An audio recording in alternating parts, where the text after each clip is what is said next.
Muito bem, pessoal, muito bom dia. Estamos começando o Desperta SL de hoje, ao vivo, 7 horas da manhã, horário de Brasília. Hoje é 12 de março de 2024. Muito obrigado pela companhia de todo mundo. Estamos ao vivo em todas as redes sociais, ao menos nas mais relevantes. Você pode nos acompanhar aí pelo Facebook. Estamos no Facebook ainda, Guilherme? Estamos. Facebook do Eduardo Moreira, Facebook do ICL Notícias, estamos também no Twitter agora, começamos a transmitir este programa essa semana lá pelo Twitter, para quem nos acompanha já viu que estamos aparecendo nas notifications, né, então muito obrigado, muito bom dia para quem já está por aí, estamos ao vivo também no Instagram e principalmente nos nossos canais do YouTube, quem nos acompanha no ICL, no Eduardo Moreira e no Leandro Demore, muito bom dia, faça aquela sua rotina matinal do YouTube que garante, diz o YouTube pelo menos, que a gente pode, que vocês possam ser mais avisados quando este programa estiver no ar. Então deixa seu like, ative o sininho, assine os canais e principalmente compartilhe este programa. Nós estamos batendo recordes históricos de audiência todos os dias. Muito obrigado ontem às mais de 20 mil pessoas que acompanharam este programa. É muito importante para a gente crescer, porque vocês sabem, este ano teremos um ano eleitoral, um ano importante que vai decidir muita coisa para o futuro deste país e o ICL vai fazer uma cobertura intensa das eleições. Claro, agora em março, se eu não me engano, termina aí o prazo para os candidatos fazerem as suas inscrições para virarem os famosos pré-candidatos e depois viram candidatos. A eleição é em outubro, eleições municipais. Estamos de olho para ver o que vai acontecer por aí, tá bom? Muito obrigado para quem já está chegando no nosso chat também. Muito bom dia, muito boa tarde, muito boa noite, muito boa madrugada para quem nos acompanha em vários outros lugares pelo mundo. Muito obrigado para todo mundo que já deixou o seu like também aí. E é isso, vamos começar o programa de hoje. Aliás, bom dia para o pessoal que nos acompanha também pela TVT, TV aberta em São Paulo, Grande São Paulo. Para quem não sabe, este programa é transmitido em 2 emissoras de televisão e também em 2 emissoras de rádio. Estamos ao vivo também pela TV Quirimurê lá na Bahia, TV aberta em Salvador e Grande Salvador. E se você quer ouvir este programa como um bom e velho radinho, você pode sintonizar a Rádio Brasil Atual em São Paulo e também a Rádio Heliópolis. Muito bom dia para todo mundo que está aí em Heliópolis nos acompanhando, né, o Guilherme? Muito legal, né? Nós gostaríamos, Guilherme, de ter mais transmissões aqui. As pessoas poderiam entrar em contato com a gente através do nosso e-mail, que é exatamente qual, Guilherme? contato@icl.com.br, se você aí gerencia uma rádio comunitária, uma rádio no interior do país, se você quer que os programas do ICL passem por aí, a gente pode franqueá-los de grátis, né, Guilherme? Porque é assim que a coisa funciona, então você pode mandar um e-mail para contato@icl.com.br, você pode pressionar também as pessoas da sua cidade, que tem rádios, né? O rádio é um veículo muito importante no Brasil ainda, é muito negligenciado por muita gente, mas é o grande veículo do interior do Brasil. Quem nasceu e se criou no interior como eu, né, sabe exatamente do que eu estou falando. O rádio ainda é muito ouvido, então seria muito legal chegar aí na sua cidade se você gostaria de ver este programa todos os dias, passando na sua emissora favorita, às 7 horas da manhã, ao vivo, com as principais notícias do Brasil e do mundo. Entre em contato com a gente, que a gente pode mandar o sinal e você pode passar o programa na buena e de grátis e ter aí notícia fresquinha todas as manhãs, às 7 horitas da manhã. Vamos lá, gente? Francamente, né, pessoal? Ó, daqui a pouquinho eu vou falar uma novidade muito importante que a gente tem hoje para a nossa comunidade e também para as pessoas que nos acompanham aqui, para quem é assinante do nosso amado ICL, para quem não é também, teremos uma novidade hoje ao meio-dia, ao vivo, nos nossos canais. Vou falar sobre isso daqui a pouquinho, então fica por aí, que é espetacular, né, o Guilherme? Espetacular. Muito bem, ó. Vamos lá para o iclnoticias.com.br para começar o dia. A Receita Federal antecipou a liberação do Imposto de Renda de 2024. Então, se você já está ligada ou ligado para fazer a sua declaração, lá no site do ICL Notícias tem mais informações. Você pode baixar o programitio lá da Receita. O contribuinte pode preencher antecipadamente a declaração de imposto de renda de pessoa física para 2024. A Receita Federal antecipou a liberação do programa, que inicialmente só seria baixado a partir da próxima sexta-feira, dia 15. Portanto, o download antecipado será possível apenas aos contribuintes com conta nível prata e ouro no portal.gov, né, ou gov.br. Os demais terão que esperar até sexta-feira. Então, se você sabe já se o nível da sua conta é prata ou ouro, isso aí são níveis de segurança, eu imagino, né? Eu não sei exatamente como funciona. Eu sei que algumas pessoas que eu conheço têm esses níveis aí. porque fazem outras coisas lá no GovBR. O GovBR agora está cheio de coisa, né? Aliás, foi uma excelente ideia o GovBR, que vem de alguns governos aí. O governo Bolsonaro não conseguiu destruir, graças a Deus. Aliás, fez uma série de implementações lá, a gente tem que falar isso porque é fato. E aí você pode fazer assinatura eletrônica, tem um monte de coisa lá, tá? Então faça seu cadastro para ter a coisa bonitinha, organizadinha. Às vezes você esquece coisas, pô, não sei onde é que tá o meu recibo de declaração, não sei o que, você pode conseguir tudo aqui no portal GovBR. E para quem está ligado que já é nível prata ou ouro por conta dos acessos que tem ali, já pode baixar o programa da Receita e antecipar. Não faça como eu, não deixe para o último dia. Você sabe, né? Se você faz antes, a sua restituição vem antes também. Então quem entrega antes o imposto de renda, se tem restituição a receber, acaba recebendo muito antes também das outras pessoas. Matheus Botelho está perguntando se o Guilherme é o Guilherme do rolê. É o Guilherme do rolê. Bota a cabecinha pra dentro. Isso aí, é esse mesmo. Eu tô fazendo ele acordar cedo essa semana. Toda vez que eu digo que eu venho para São Paulo, o Guilherme tem pesadelos, né? Mas é bom, o Guilherme faz bem para a pele, sabe? É uma coisa boa você acordar cedo. Você vê o mundo com outros olhos, né? Os olhos meio cheios de remela, né? O olho de olho é o outro olho, né? O olho meio fechado, meio assim, não tá funcionando direito, mas é bom, cara, é bom, faz bem. Muito bem, vamos seguindo por aqui. Olha só, onda longa e intensa, diga. NDI Screen Capture. Ver se foi, porque temos que compartilhar a nossa tela, né? Ou posso reiniciar ele aqui? Você que me fala. Tá bom, então, beleza. Vou lendo as notícias aqui, daqui a pouquinho a gente mostra a nossa amada tela aí. Tivemos um pequeno problema técnico, mas a coisa já está andando novamente. Uma bolha de calor vai fazer o Brasil ferver essa semana. Estamos esperando aí, segundo as previsões do tempo, algo em torno de 45 graus em várias regiões do país. A região centro-sul do Brasil vai enfrentar altas temperaturas nos próximos dias, isso porque uma bolha de calor formada no Paraguai e no norte da Argentina se aproxima do país. Na capital paulista, por exemplo, espera-se uma sensação térmica de 37 graus. O fenômeno também é chamado de domo de calor, já que o funcionamento assemelha-se ao formato de um domo. Ele começa quando uma massa de ar quente é formada em uma área de alta pressão atmosférica, ou seja, onde a coluna de ar é maior e, portanto, mais pesada. O centro de um sistema como esse foi identificado se formando entre o Paraguai e o norte da Argentina. Lá no Paraguai e no norte da Argentina, os termômetros poderão alcançar a marca de 43 e 45 graus.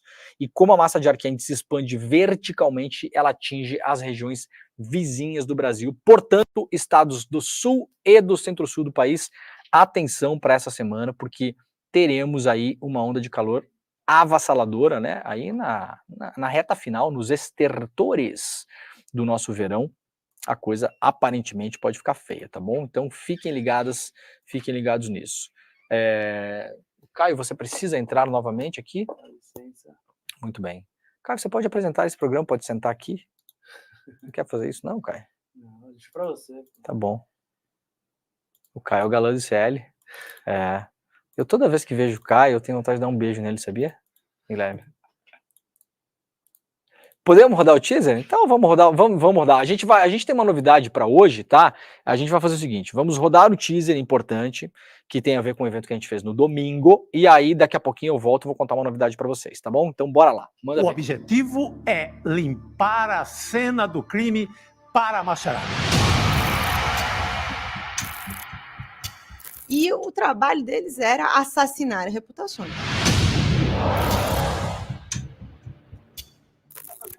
Aí do Paulo Freire da vida aí, esse energúmeno aí,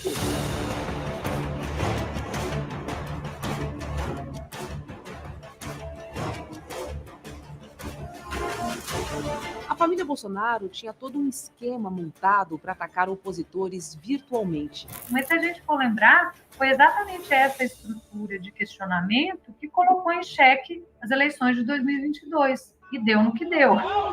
Para quem ainda não entendeu, isto é uma guerra de narrativas. E nos campos de batalha, as máquinas de moer reputações estão sempre à espreita.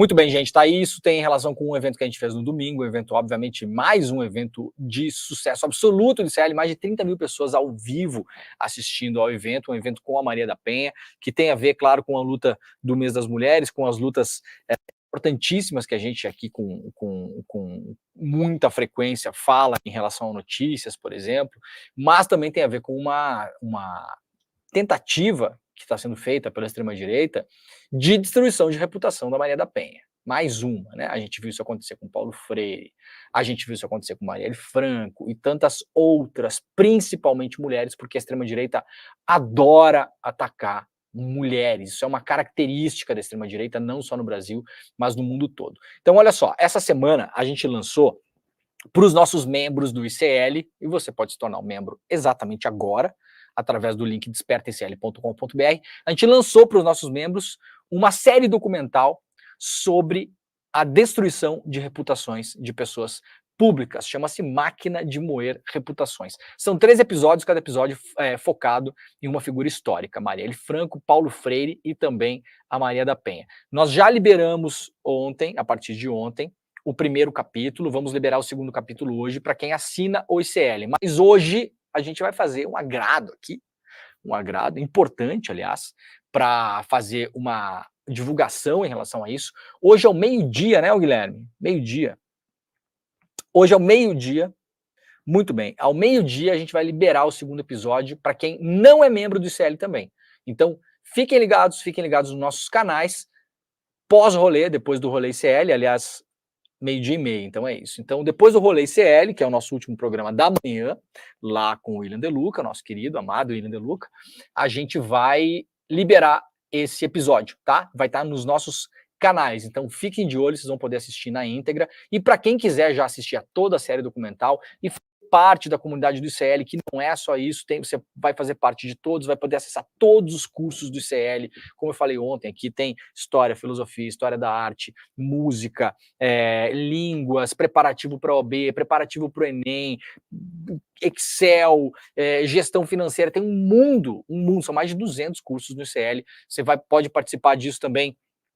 Você vai ter o nosso clube de benefícios, que tem vários descontos em vários lugares que você faz compra online, então farmácia, loja, enfim, esses milhões de lugares que você fica fazendo compra pela internet aí, você passa a fazer parte do clube de benefícios do ICL, vai ter cupons de desconto lá também, então é mais uma vantagem que a gente colocou ali dentro para você fazer parte do ICL. Você pode entrar neste exato momento no despertaicl.com.br, despertaicl.com.br, faça a sua inscrição, e se você fizer a inscrição no pacote solidário, aliás, eu acho que a gente tem alguns mimos aí, não temos? Livro, aquela coisa toda.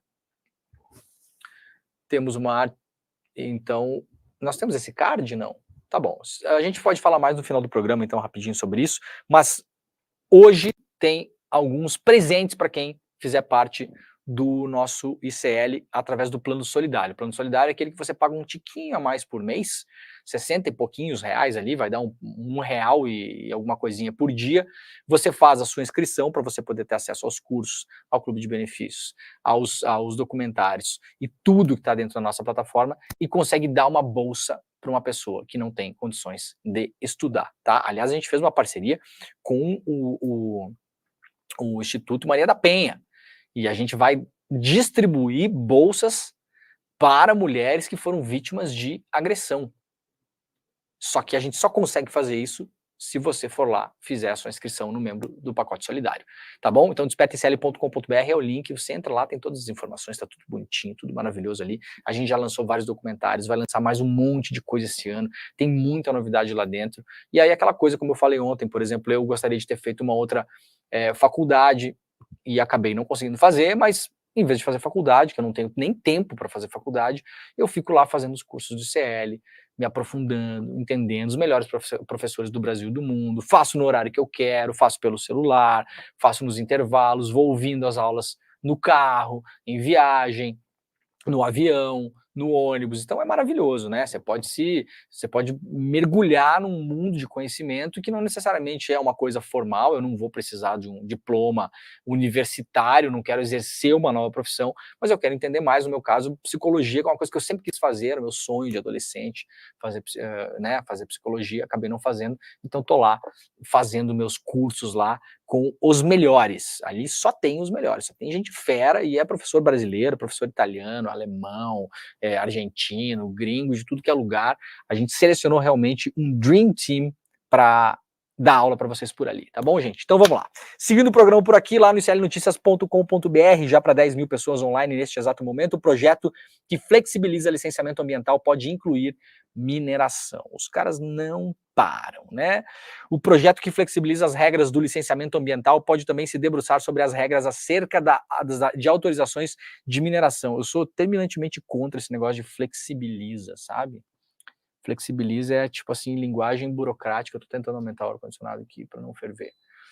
Flexibiliza é a típica linguagem burocrática criada pela burocracia de Estado para parecer que uma coisa feia é uma coisa legal, né? O projeto, ele flexibiliza. Quem não gosta de flexibilizar as coisas, né? Vamos flexibilizar, vamos dar mais flexibilidade. Na real, isso aqui é outra coisa que eu não posso nem falar o nome essa hora, né, Guilherme? Que começa com P e termina com utaria, né? Então, um novo projeto que flexibiliza... De peru, de bumbum. bumbum. De peru, isso aí, essa coisa toda, né? Então, não tem nada de flexibilizar o negócio aqui.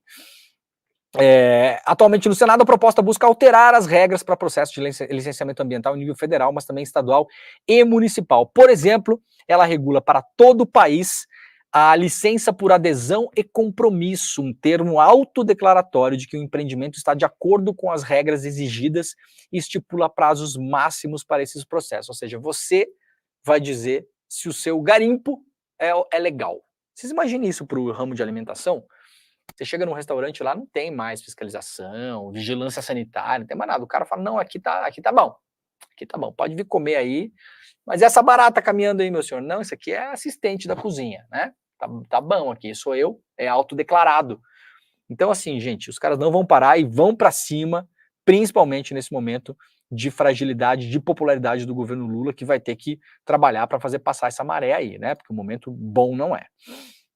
Ainda lá no site do iclnoticias.com.br, na coluna da Juliana da Alpiva, a MPF fala que Jovem Pan fez abusos sistemáticos e cobra revisão da posição da AGU. Ou seja, a Advocacia Geral da União, ela fez uma manifestação aí pedindo que a Jovem Pan pague multa, uma multa estipulada no valor de 13 milhões e 400 mil reais, mas inicialmente a Advocacia Geral da União, ela é contra a cassação dos canais de rádio da Jovem Pan.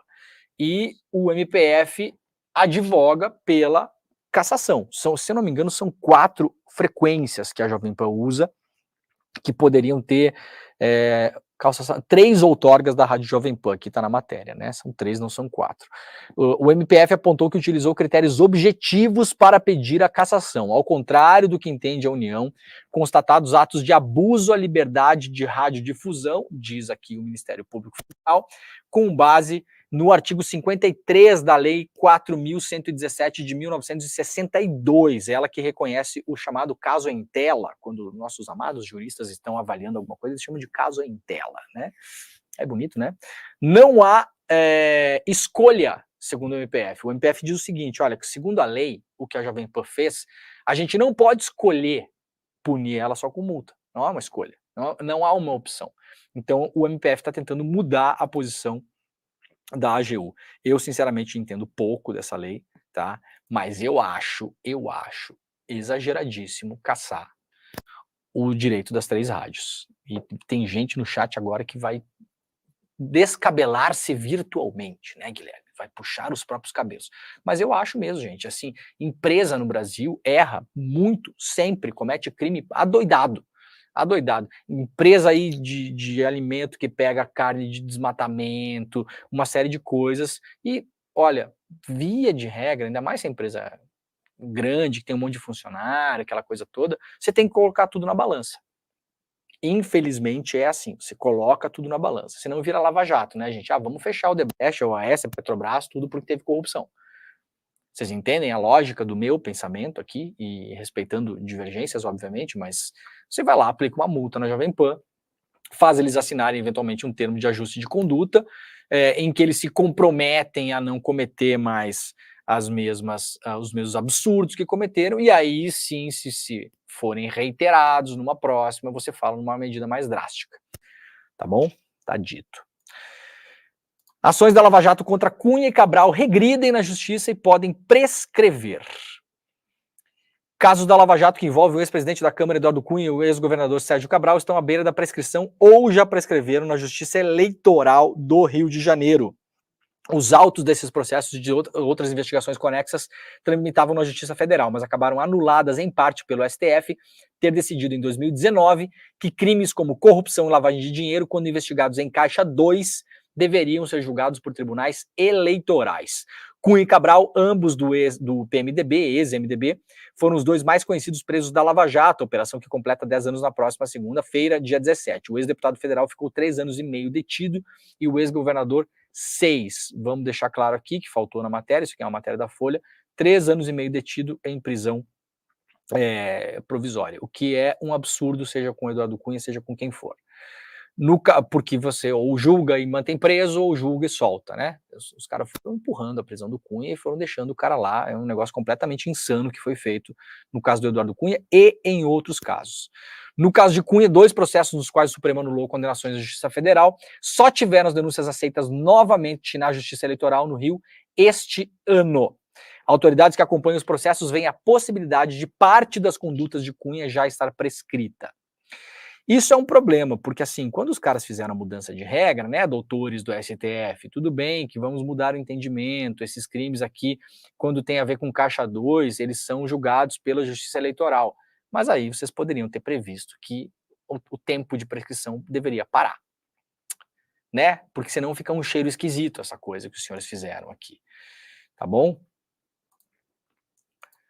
Terras indígenas, garimpo devastou 4 campos de futebol por dia em 2023. Análise do Greenpeace aponta avanços sobre aldeias Yanomami, Caiapó e Munduruku na Amazônia, também publicado lá pelo lclnoticias.com.br.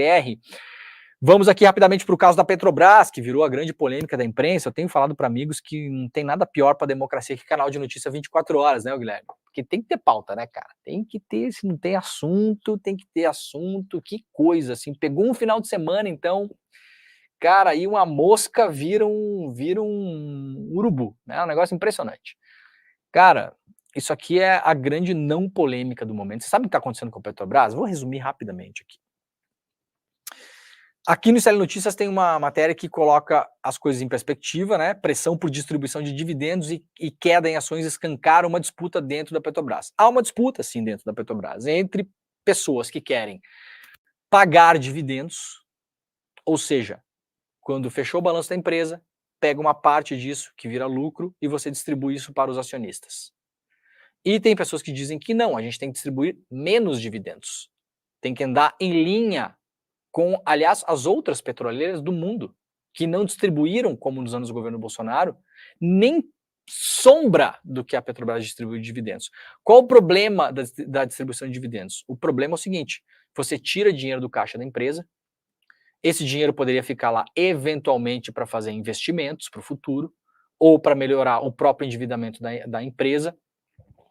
Há uma questão aí importante, técnica, que tem que se entender ainda, que a imprensa não está debruçando. Eu estava falando com uma pessoa hoje pela manhã, uma pessoa da Petrobras, que está ligada a esse embate lá dentro. Ela me falou que o dinheiro dos dividendos, se ele fica no caixa da empresa, ele só pode ser usado para pagar dividendos. Então, meio que a empresa não teria essa opção. Eu estou ainda tentando entender se ele poderia ser usado para outras coisas, que não só dividendos. Vamos ver. É uma provisão. Então, aparentemente, está me falando a fonte aqui, que tem que ser distribuído como dividendo. Isso ainda é um reflexo do governo Bolsonaro, tá, gente? Porque a gente está falando do balanço da Petrobras de 2023, que é relativo ao planejamento de 2022, tá? E tem gente que não quer distribuir dividendos porque quer que o dinheiro fique no caixa da empresa. Essa é a treta. O que faz o mercado? O mercado pressiona e joga ação para baixo. Você sabe que a Bolsa Brasileira é comandada por 3 pessoas, basicamente, né? Não se iludam, né? Achando que tá todo mundo no mercado preocupado com Petrobras. Você pega ali meia dúzia de fundos, gente que tem muito dinheiro, os caras entram um dia vendendo ação da Petrobras, a ação cai 3%. É assim, o mercado brasileiro é facilmente manipulável, isso não é de hoje. E não tem a ver só com Petrobras, tá? Qual que é a grande questão desse negócio? A questão tá aqui, ó. Eu publiquei isso aqui em setembro de 2022, tá? Chamei de o maior assalto da história aos cofres da Petrobras, porque é de fato. Isso aqui é 200 lava-jatos, se vocês quiserem fazer a comparação. Olha aqui o pagamento anual de dividendos que foi feito pela Petrobras durante o histórico desde 2005. Estão vendo aí? 2005, 5 bilhões, 2006, 6 bilhões, 2007, 7 bilhões, vinha mais ou menos em linha. 2009, 15 bi, já passou aí bastante do que era a média, depois voltou para 9, 10, 6, 5, 8. 2015, 16, 17, distribuiu pouquíssimo dividendo, porque aqui a Petrobras, aliás, ela foi forçada a colocar em balanço o prejuízo identificado pela Lava Jato na corrupção da própria Petrobras, tá? Aliás, isso deve ser um case, um dos únicos cases do mundo.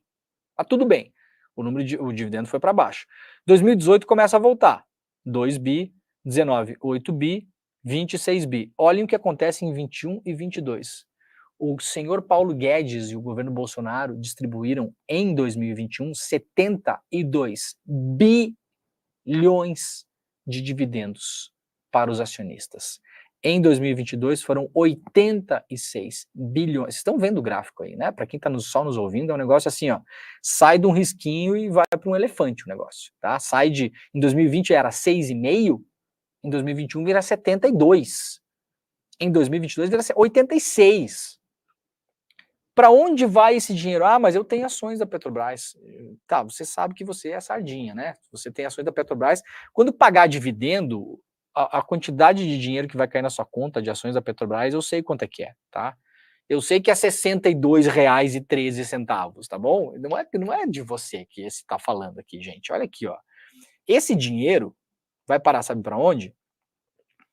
Ele vai parar para a própria União, para o próprio governo, que é um dos acionistas, grande acionista da empresa, ou seja, ele volta para o caixa do governo.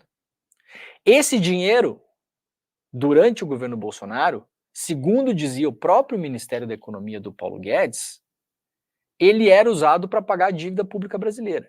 Quem é que são os detentores da dívida pública brasileira? Bancos e fundos estrangeiros. Eles detêm 62% da dívida pública brasileira. Então vamos lá para explicar o que está acontecendo agora rapidamente. Quando você paga muito dividendo com o dinheiro da Petrobras, esses bilhões todos, eles não vão para vários investidores. Claro que vai, tem um monte de investidor da Petrobras que tem, meu irmão, você tem 4 mil reais de dinheiro na Petrobras, tá? Tá bom, não é com você, tá bom, meu filho? Nossa, eu tenho um grande investimento de ações da Petrobras. Fiz um grande investimento no ano passado. Quanto? 22 mil reais. Não é com você. Você entendeu que não é com você? O dinheiro dos dividendos vai para os acionistas da Petrobras e os maiores acionistas são os que levam a maior fatia. E para fora disso, a parte que vai para o... Boa parte desse dinheiro é usado para pagar dívida. Então, o dinheiro dos dividendos vai diretamente para a mão de bancos e grandes fundos, principalmente estrangeiros, quando ele sai da Petrobras, e a parte que vai para o governo é usada para pagar dívida pública, que vai para bancos e grandes fundos estrangeiros. Então, se você está vendo o seu jornalista favorito ou o seu jornalista odiado defendendo com unhas e dentes que se pague os dividendos, porque senão a Petrobras vai morrer, essa pessoa está defendendo banco e fundo estrangeiro. Isso está nos balanços da Petrobras e nos dados do Ministério da Economia. Não é o que eu acho, não é a minha opinião. Isso é direto. Isso vai direto para a conta desses caras, todos. Tá bom? Essa é a disputa que se faz ali dentro. Pelo que eu apurei hoje pela manhã, o Jean Paul Prats, que é o presidente da Petrobras, ele é a favor de pagar esses dividendos. E aí eu falei, pô, peraí, Jean Paul, a favor como assim? Viramos o Paulo Guedes agora, Jean Paul Prats. Mas é por isso que eu falei para vocês agora aqui. Pelo estatuto da Petrobras, a princípio, esse dinheiro que vem de uma previsão do governo Bolsonaro, ainda a gente está falando, ele só pode ser usado para isso. Só pode ser usado para pagar dividendos. Tá? Vamos tentar entender se eventualmente há uma outra disposição dentro do Estatuto da Petrobras que faça com que esse dinheiro possa ser usado para outra coisa, porque seria maravilhoso que, em vez de você pagar 80 bi de dividendo para banco e fundo gringo, você possa investir em transição energética, por exemplo. Essa é uma das ideias que se possa fazer com o dinheiro da Petrobras. O Lula deu uma entrevista ontem lá para o SBT e falou que a Petrobras não pode pensar só nos acionistas e fala em choradeira do mercado. Ceronte, um dinossauro voraz querendo tudo para ele e nada para o povo. 100% correto, Lula. Né? Nada a declarar. Muito bem, ainda nessa entrevista o Lula admitiu ontem que o seu próprio governo está aquém do prometido, nessa entrevista que foi dada ontem ao César Filho lá no SBT. A gente analisou isso ontem no ICL Notícias segunda edição, para quem quiser pode voltar e o programa está, claro, gravado no YouTube. Falamos, né, que a desaprovação que aumenta no governo Lula, isso mostra a pesquisa Atlas, ela não é, atenção, ela não é porque as pessoas estão comparando o governo Lula com o governo Bolsonaro. O que a pesquisa Atlas mostra é que, se você pegar todas as áreas, educação, segurança, corrupção, direitos humanos, todas as áreas, e comparar essas áreas do governo Lula com o governo Bolsonaro, na pesquisa Atlas, o governo Lula ganha em todas. Ou seja, as pessoas comparando hoje o governo Lula com o governo Bolsonaro dizem que o governo Lula é melhor em todas as áreas. Não tem uma que o governo Bolsonaro se dá bem. Nem em segurança, por exemplo, que a gente poderia imaginar. Né? Porque distribuiu arma, porque tem que matar não sei o quê, nada, nenhuma. O desalento das pessoas, ou a queda da aprovação, é em relação à perspectiva que elas tinham do próprio governo Lula. E o Lula ontem falou isso exatamente, né? O governo está aquém, está abaixo do prometido. Bom, o Netanyahu, como não tem mais nada que fazer, além de estar matando um monte de gente todos os dias, para provocar o Lula, eu achei que o Brasil fosse um anão diplomático, Guilherme. O Netanyahu tá um mês, o Lula instalou o triplex na cabeça do Netanyahu, né? Achei que o pessoal tinha me convencido na internet que o Brasil não vale nada, que é o anão diplomático, que não conta nas relações internacionais, que ninguém dá bola pro Brasil, que ninguém ouve o que o Brasil fala. Por que o Netanyahu tá tão preocupado com o Brasil, então? O Netanyahu tá mal assessorado? Será que ele não tem mais nada para fazer? Agora convidou o Tarcísio, o Cláudio Castro, o Caiado para viajar para Israel. E vão, né? O Bolsonaro pediu para o Alexandre de Moraes se o Xandão pode liberar o passaporte dele para viajar para Israel também, né, com essa turma. Obviamente o pedido é um absurdo, não vai acontecer. Duvido que o Alexandre de Moraes libere o pedido para o Bolsonaro. Aliás, é quase uma afronta ao processo, né?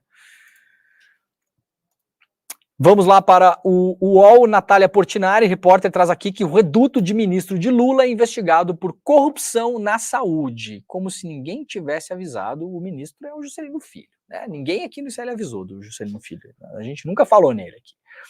O município maranhense de Vitorino Freire, administrado por Luana Rezende, irmã do ministro das Comunicações Juscelino Filho, que é do União Brasil, é investigado pela Polícia Federal sob suspeita de fraude e corrupção com verbas da saúde do governo federal. O município sofreu um bloqueio de 8,4 milhões de dinheiro da União em 2022, após o Ministério Público Federal entrar com uma ação apontando que os dados haviam sido distorcidos para inflar o número de atendimentos e, com isso, receber mais emendas. Atenção, importante que a manchete dá uma enganada, tá? Então não tem nada a ver com a repórter Natália, que é excelente repórter, mas 2022 era governo Bolsonaro, tá, gente? Pra gente lembrar aqui, para ser fiel aos fatos. Então, o problema lá já acontece de antes. Claro, é um ministro do governo federal, Juscelino Filho, tá tudo certo, então vamos fazer a ligação aqui, é com a irmã dele, mas o caso é anterior, né? Pra gente deixar claro aqui. Tem um inquérito em andamento na Polícia Federal, instaurado em 23, por conta do que aconteceu lá, para apurar crimes de falsificação e inserção de dados falsos em sistema público de informações entre 2019 e 21, durante o primeiro mandato e o segundo mandato de Luana Rezende. Portanto, estamos falando ainda de governo Bolsonaro. Juscelino Filho é um problema do governo Lula, que segue lá sendo um problema e pelo jeito seguirá. Bom, Mauro Cid falou de novo a PF ontem no seu quarto depoimento, nós acompanhamos aqui ao longo do dia, o depoimento começou à tarde, ontem nós fizemos o CL Notícias segunda edição, já tinha 4 horas de depoimento, as primeiras informações dão conta de que ele ficou lá 8, 9 horas dando esse depoimento.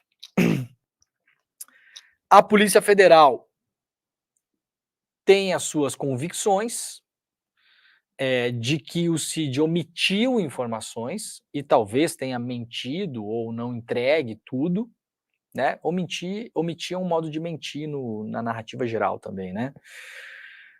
O advogado do Cid chegou a declarar na segunda-feira para a revista Veja e também para a CNN Brasil que o Cid respondeu tudo que foi perguntado. Disse o advogado, né? Olha, se não perguntar, não tem como responder, né? Então o que foi perguntado foi respondido. Ah, mas o senhor não falou dessa coisa. Ah, mas aí a desculpa do advogado mas porque os senhores não perguntaram. Tá? Então estamos nesse impasse. Não se sabe ainda o que o Cid falou. Vamos ficar atentos, é importante, porque o que pode vazar nas próximas horas, para a gente ter certeza da procedência da informação, porque nesse caso a procedência importa, eu já expliquei aqui como funcionam esses vazamentos.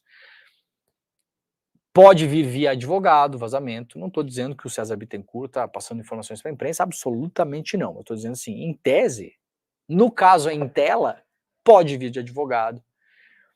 E se esses vazamentos vêm de advogado, que está com uma estratégia de defesa muito parecida com a do Bolsonaro, o que o advogado do Cid falou no final de semana na revista Veja, coloca o Cid na linha de defesa do Bolsonaro. Mas como assim? Ele não falou que tem a minuta, ele não falou que teve reuniões, falou tudo isso, gente. Falou tudo isso. E dificilmente isso vai ser negado pelo próprio Bolsonaro, porque a Polícia Federal já tem os documentos, já fez já pegou as torres de celular e identificou quais celulares estavam em quais lugares no mesmo dia, na mesma hora, ou seja, identificou as reuniões que aconteceram entre o Bolsonaro, o Felipe Martins, que seria o cara que teria redigido o tal do decreto de estado de sítio, o padre lá de Osasco, o advogado, tal dia se reuniram em tal lugar, isso aí já está tudo, você não tem como dizer que você não estava num lugar onde evidentemente você estava, tá? Então, a linha de defesa do Bolsonaro, em boa medida em relação às informações já levantadas, não é negar que as coisas aconteceram. Então, o senhor vai negar que teve essa minuta aqui, não sei o quê?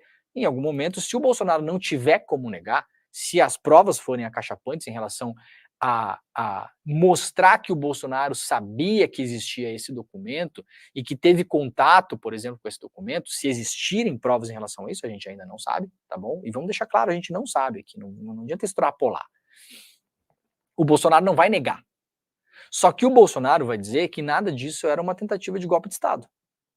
Isso eram conversas que ficaram apenas na intenção, e a palavra importa, ficaram apenas na intenção, ou seja, não houve uma tentativa de, não houve um planejamento para, era uma conversa que ficou na ideia, na intenção, e não seria usada para golpe de Estado.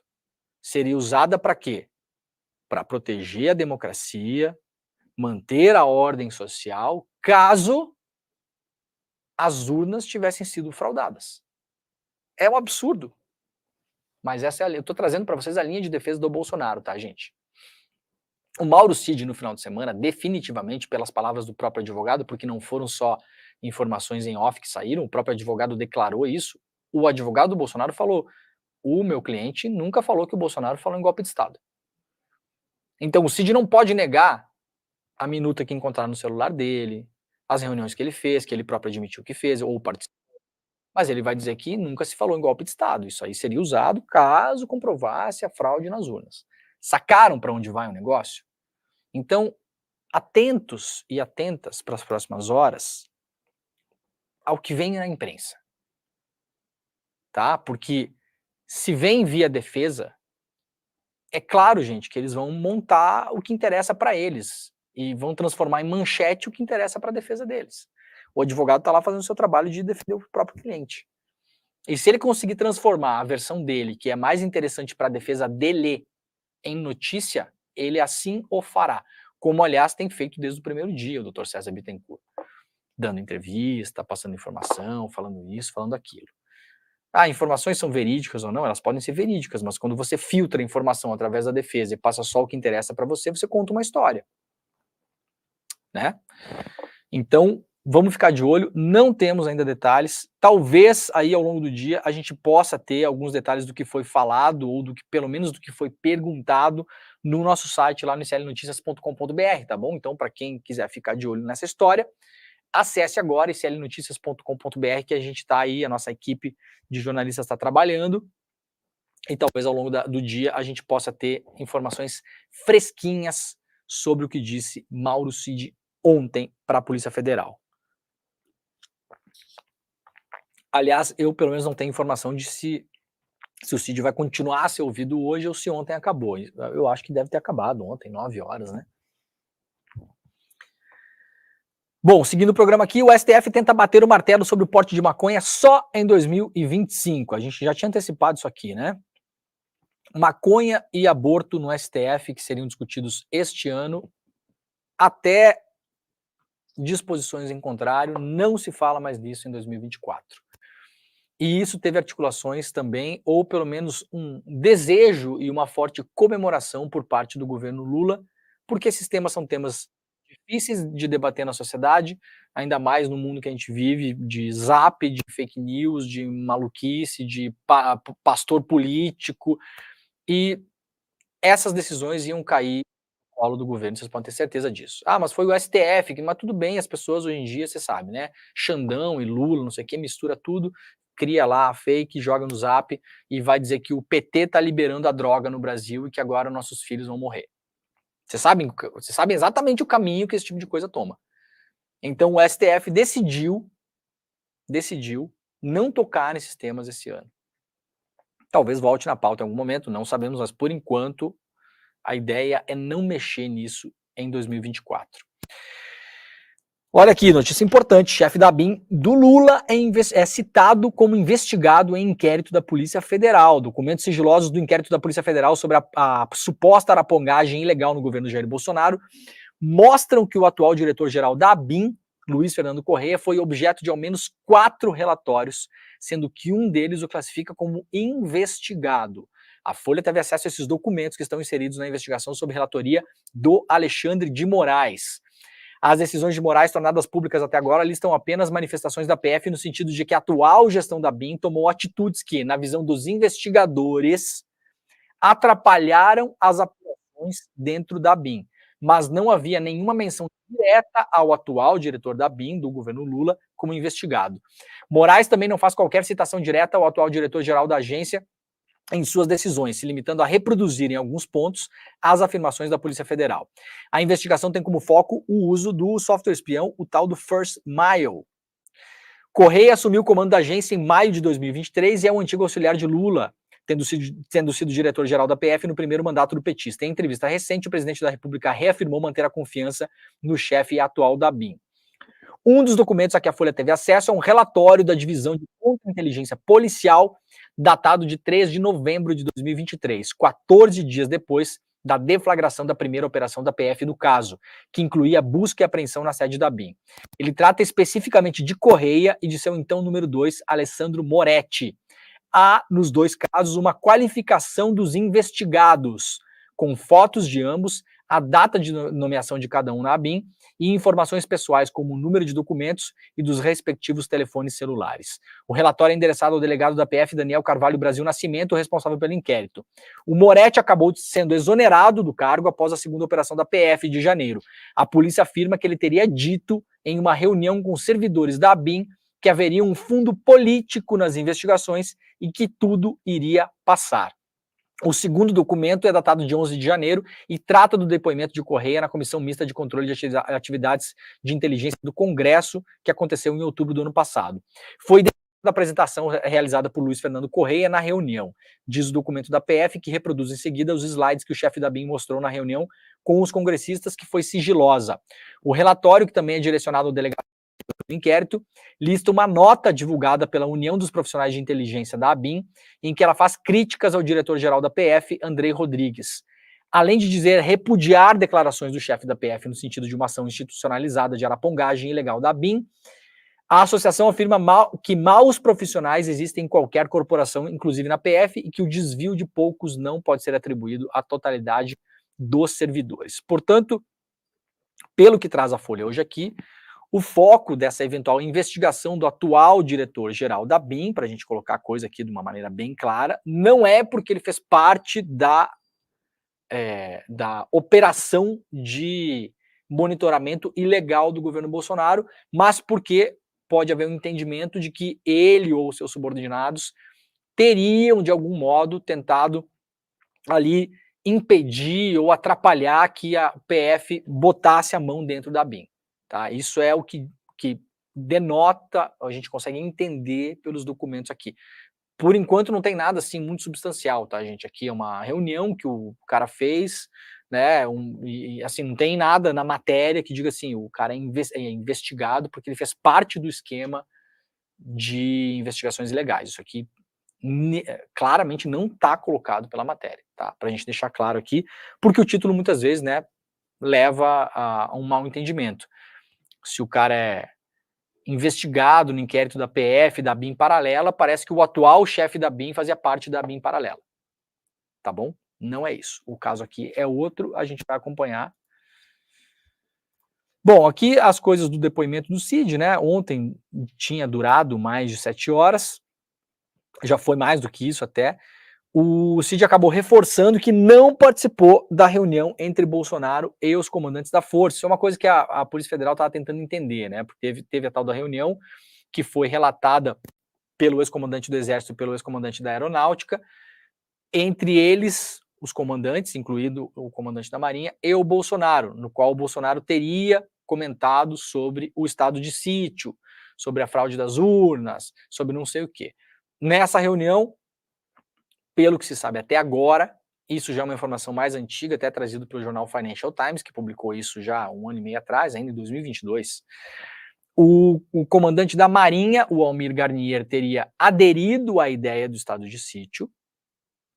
O comandante da Aeronáutica, pelo que saiu na época, teria ficado ali meio em cima do muro, sim, vai, não vai. Agora, claro, o comandante da Aeronáutica vai dar um depoimento e dizer que era contra, não imagino que diga outra coisa, né? E o comandante do Exército teria dito que aquilo não deveria ser feito e que não tinha prova de fraude nenhuma na urna e aquela coisa toda. A Polícia Federal estava tentando entender se o Cid sabia mais dessa reunião.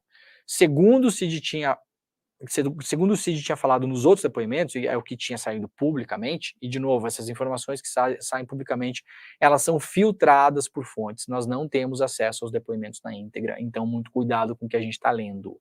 Tá bom? Isso vale para todo mundo, vale para mim, vale para vocês. Nós estamos tendo acesso parcial às informações, isso nunca é bom, isso nunca dá coisa boa. Lá na frente, quando a gente tiver o depoimento do Cid todo e puder todo mundo ler e olhar as provas, a gente vai ter uma figura completa do que está acontecendo. Pode ser que ela bata com a versão que está saindo por enquanto. Pode ser que não. Então, cuidado. Mas o Cid tinha dito que sabia da reunião, tinha tomado conhecimento da reunião em conversa com os próprios militares. Os militares, principalmente o ex-comandante do Exército e da Aeronáutica, confirmaram essa reunião nos seus depoimentos na semana passada, que depõem como testemunhas, mas o Cid diz que não participou dessa reunião. Então, uma das expectativas do depoimento do Cid ontem é que ele desse mais detalhes sobre a reunião, mas segundo o Cid, segundo ele afirma, ele não participou dessa reunião, ele não sabe de detalhes da reunião. Em depoimento à PF, ex-comandante da Aeronáutica envolveu Anderson Torres no plano de golpe. O ex-comandante da Aeronáutica, Carlos de Almeida Batista Júnior, complicou ainda mais a situação de Anderson Torres na investigação sobre a tentativa de golpe de Estado.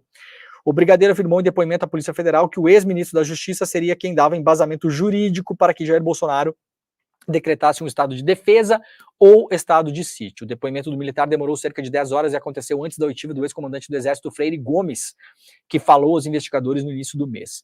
As informações que ambos deram como testemunhas no inquérito do plano golpista foram levadas ao ex-ajudante da presidência e hoje delator Mauro Cid. Ele foi interrogado, portanto, ontem mais uma vez.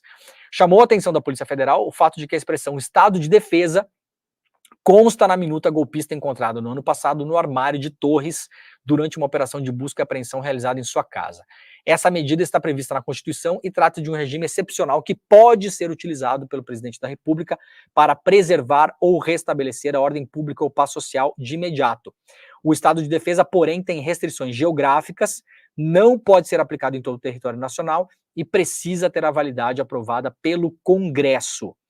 A Polícia Federal, o ex-comandante também confirmou a sua participação na reunião em que Bolsonaro debateu uma minuta golpista com chefes das Forças Armadas, mas disse que se colocou, ele, o ex-comandante da Aeronáutica, disse que se colocou contra a medida do Bolsonaro. O brigadeiro ainda foi categórico ao afirmar para os delegados que não houve fraude nas eleições e destacou que sua base são as conclusões do relatório militar sobre as urnas na Comissão de Transparência da Justiça Eleitoral. Batista Júnior disse aos investigadores ter afirmado ao então presidente Bolsonaro que não houve fraude no pleito. Para a Polícia Federal, o depoimento do brigadeiro aponta que, mesmo após ter informações seguras sobre a lisura das urnas, o ex-presidente insistiu na tese de fraude para justificar o plano do golpe. Tá, gente? Tá colocado aqui, como eu venho explicando para vocês há um tempo. Viu como é bom ler rodapé de notícia? Olha aqui, ó. O que dirá o Bolsonaro? Que tudo aquilo lá existiu, ou o que ele não puder negar vai dizer que existiu, mas aquilo era para, nos termos da Constituição, tomar medidas caso a eleição tivesse sido fraudada. Essa é a linha de defesa do Bolsonaro. Qual é a linha de investigação da PF? Que tudo aconteceu e que, mesmo após ter sido informado reiteradamente de que as urnas não tinham sido fraudadas, de que não havia nenhum indício de fraude, o Bolsonaro continuou conspirando para tentar entender como ele poderia aplicar um estado de sítio ou um estado de defesa. Sacaram? Está colocado aqui. É assim que a coisa vai, de um lado e de outro. Então, a existência das tais das minutas, as reuniões, isso tudo, a maior parte dessas coisas já estão consolidadas, não tem como negar. Não tem como negar que o cara estava no lugar que ele estava com as pessoas que ele estava. Não há como negar isso. Não há como negar várias coisas que já estão postas na investigação. Mas a linha de defesa vai nesse sentido e a linha de investigação da PF, e aí veremos depois como é que vem também a denúncia do Ministério Público Federal, porque isso é um outro documento produzido pelo Ministério Público Federal com base na investigação da Polícia Federal. Então a gente tem que ver também como vai ser a tese da acusação. Então teremos a tese da acusação, a tese da defesa. Como diz o meu amado César Calejon, no futuro a gente vai olhar para trás e ver o absurdo dessa tese de defesa do Bolsonaro. Claro, né? É óbvio, gente, é evidente o que essa gente estava fazendo. Que culminou no 8 de janeiro. Tem tudo isso ainda. Que culminou na Polícia Militar do Distrito Federal. Que permitiu, que deu guarida, que deu escolta para os golpistas. Que culminou na infiltração dos kids pretos do Exército Brasileiro, que estavam lá em Brasília, sob várias suspeitas de terem ajudado a quebrar coisa, abrir portas para os golpistas. Culminou em tudo isso, é caminhão de combustível de aviação que ia explodir em Brasília, é gente com um carro entupido de armamento para distribuir para os acampados de Brasília no momento em que o Bolsonaro desce a ordem. Tudo isso está evidente, a gente vai olhar no futuro, vai analisar isso aqui como historiadores, que é o que o César Calejon, aliás, faz brilhantemente, e o César tem razão em falar isso, né? A gente vai olhar para trás e a gente vai dar risada.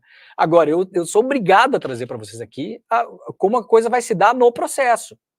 Porque o Bolsonaro vai se defender. Ele não vai ficar parado vendo o jogo rolar. O Braga Neto vai se defender, o Heleno vai se defender, essa gente toda vai se defender. Então essa é a linha de defesa deles. É cinicamente colocar tudo isso que a gente está vendo aqui como, não era, peraí, não era golpe. Era outra coisa, vocês estão exagerando.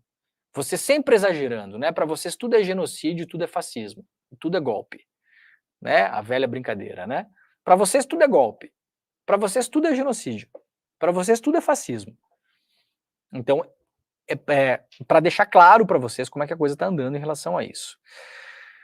Bom, vamos lá para a última notícia de hoje. Estreia de Caroline Detoni na Comissão de Constituição e Justiça da Câmara nesta terça-feira vai priorizar projetos da bancada da bala, como não deveria ser diferente. As iniciativas são todas encabeçadas por deputados que, assim como Detoni, são da oposição. Entre eles está um projeto que estabelece um piso de 25 anos para alguns crimes quando houver reincidência pela terceira vez. O endurecimento da pena seria aplicado para crimes dolosos contra a vida, crimes hediondos e crimes...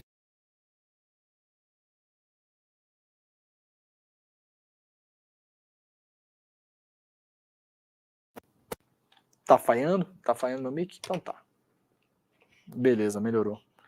É que eu tenho muito músculo, né, cara? O músculo, ele cobre o microfone, entendeu?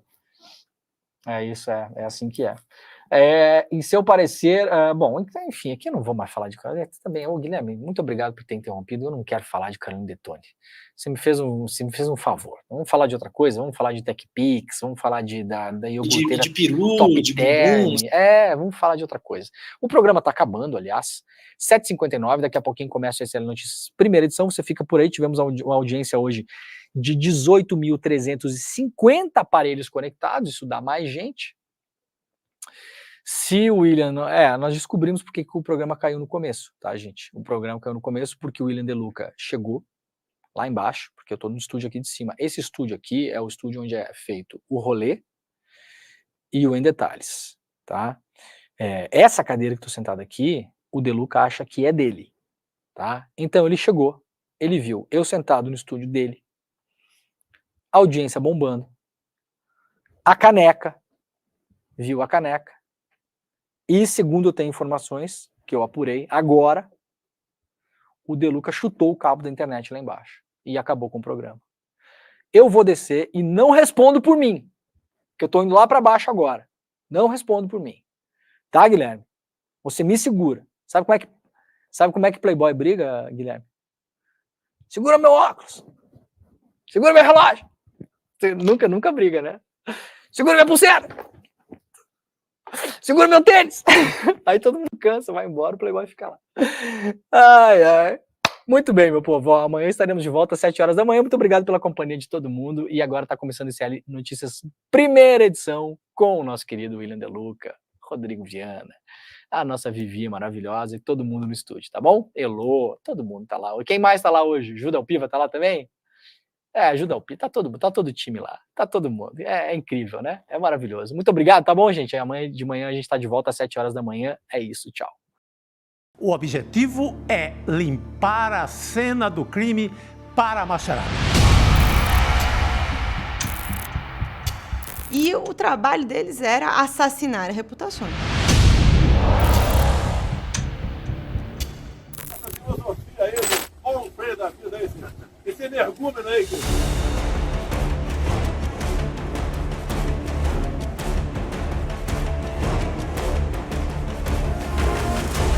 A família Bolsonaro tinha todo um esquema montado para atacar opositores virtualmente. Mas se a gente for lembrar, foi exatamente essa estrutura de questionamento que colocou em xeque as eleições de 2022. E deu no que deu.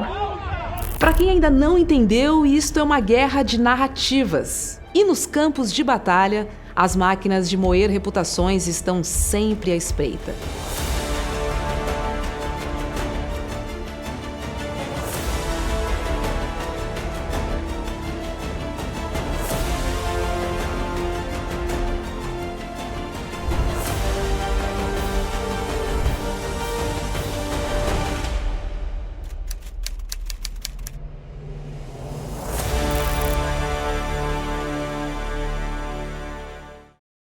No Em Detalhes dessa terça-feira, a gente vai falar sobre a regulamentação da inteligência artificial nas eleições. A gente conversou com a professora Letícia Cesarino, que é antropóloga e pesquisa essas questões. A deepfake, por exemplo, foi uma das proibições do Tribunal Superior Eleitoral e tem muita coisa pra gente aprender com a Letícia. Não perde, é hoje, hein? Às 10h30 da manhã, daqui a pouco.